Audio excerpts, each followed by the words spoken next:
हंस महान विभूतियों के सुंदर पावन दर्शन दीदार करते हुए एक बार मिलकर बोलिए जयकारा।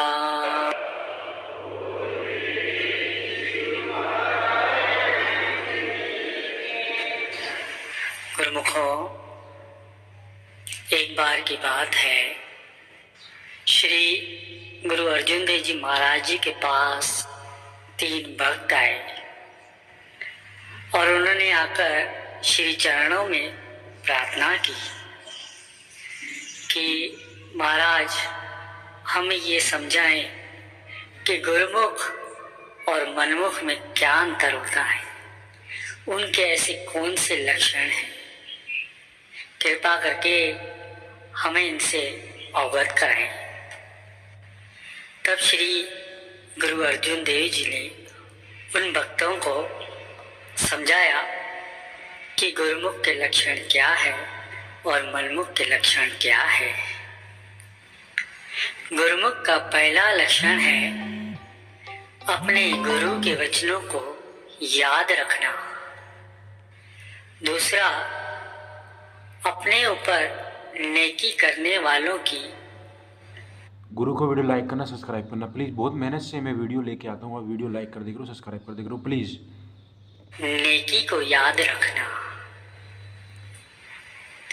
तीसरा, सबकी भलाई सोचना और सबकी भलाई चाहना।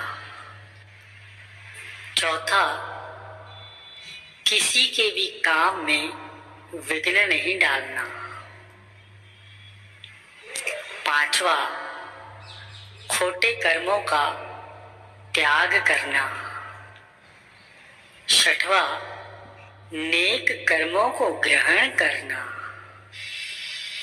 सातवां, गुरु के उपदेशों को ग्रहण करके अपने जीवन में उन उपदेशों को डालना। यही सच्चे गुरुमुख के लक्षण होते हैं। और मनमुखों का पहला लक्षण ही सबसे ईर्ष्या मतलब जलन रखना। दूसरा लक्षण है किसी का भला होते देख तुरंत दुखी हो जाना। तीसरा, अपनी मनमति से चलना अर्थात अपनी इच्छा से काम करना। चौथा, कभी किसी का भला न सोचना। पांचवा, जो नेकी करे उसकी बुराई शुरू कर देना। छठवा, सबके बुरे में अपना भला समझना। सातवां, सत्संगियों से जलन रखना। आठवां, गुरु उपदेशों को ध्यान से न सुनना। नौवां, दान पुण्य और स्नान से परहेज करना। 10वां, अपनी आजीविका चलाने के लिए हरदम झूठ बोलना।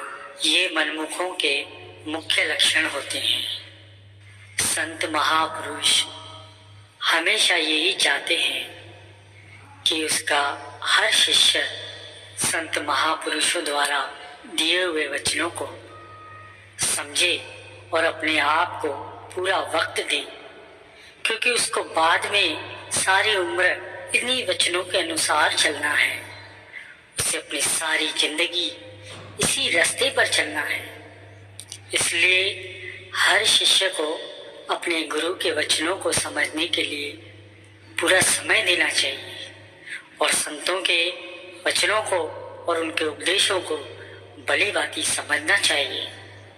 जब आप अपने गुरु के चरणों में गिरते हैं, दंडवत प्रणाम करते हैं, तो वो गुरु आपके लिए खड़ा होता है। और जब वह आपके लिए खड़ा होता है तो दुनिया की कोई भी ताकत आपके खिलाफ खड़ी नहीं हो सकती। इस ब्रह्मांड में कोई ऐसी शक्ति नहीं है जो आपके खिलाफ खड़ी हो जब आपके लिए आपका गुरु खड़ा हो। इसीलिए हर गुरुमुख को अपने गुरु द्वारा दिए हुए वचनों को याद रखना चाहिए और जितना हो सके नाम की कमाई करनी चाहिए। आत्मचिंतन कीजिए कि आज आपने भजन सिमरन को कितना समय दिया। अपने आप से पूछिए कितना सत्संग किया। सत्संग वह आईना है जहाँ पर सत्संगी अपने अवगुणों को देखकर सुधारने की कोशिश करता है और उसकी कोशिश ही उसे एक दिन गुरुमुख बनाती है। और हमारा खुद का सुधरना भी किसी सेवा से कम नहीं है। ये भी एक बंदगी है, एक आराधना है, पूजा है, भक्ति है। खुद को सुधारो। गुरु दरबार से जुड़ने के बाद भी अगर हम एक दूसरे की बुराई करते हैं, एक दूसरे का बुरा सोचते हैं, बुरा करते हैं, मन में बैर रखते हैं, तो हमसे अच्छे तो वो जूते चप्पल है जो गुरु घर जाकर जोड़े कहलाते हैं। ऐसे कर्म करो जिससे मालिक के चरणों में तुम्हारा प्रेम बढ़े।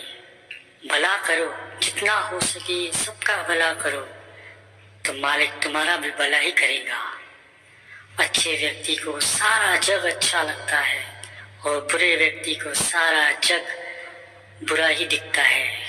मालिक से जो बिछड़ गए हैं, जो भूल गए हैं, उनको मिलाने का यत्न करो। उन रूहों को मिलाओ, अपने गुरु से मिलाओ। ये भी एक सेवा से कम नहीं है। और ऐसी सेवा करने वालों के लिए तो सद्गुरुदेव जी उनके कार्य स्वयं करते हैं, उनके ऊपर प्रसन्न रहते हैं। और ऐसा सस्ता सौदा संसार में कहीं और नहीं है। और जितना हो सके ऐसी सेवा करो, इसमें आलस्य मत करो, सुस्ती मत करो। और अपने गुरु की जितनी कृपा पाओगे उतना तुम्हारे लिए अच्छा है। तुम्हें कोई भी कष्ट क्लेश व्यापेगा नहीं और सदैव आप हंसते रहेंगे। और एक गुरुमुख को अपनी महानता और अपनी भक्ति अपने मालिक के चरणों में ही जानना चाहिए। अगर तुम अपने गुरु की लीला देखना चाहते हो, उनके चमत्कारों को देखना चाहते हो, तो अपनी श्रद्धा को बढ़ाओ, चतुराई को कम करो। अगर भक्ति करनी है तो सबसे पहले चतुराई को छोड़ना पड़ेगा, क्योंकि वहाँ चतुराई के लिए कोई भी स्थान नहीं है। तुम बोलोगे कि मैं चतुर हूँ, तो ऐसा नहीं चलता।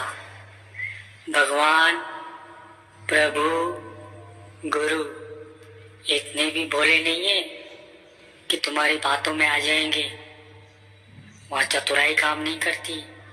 वो तो सिर्फ हृदय को देखते हैं, भाव को देखते हैं। इसलिए प्रेम और श्रद्धा को बढ़ाइए, चतुराई को भीतर से निकाल दीजिए। गुरु को वीडियो लाइक करना, सब्सक्राइब करना प्लीज़।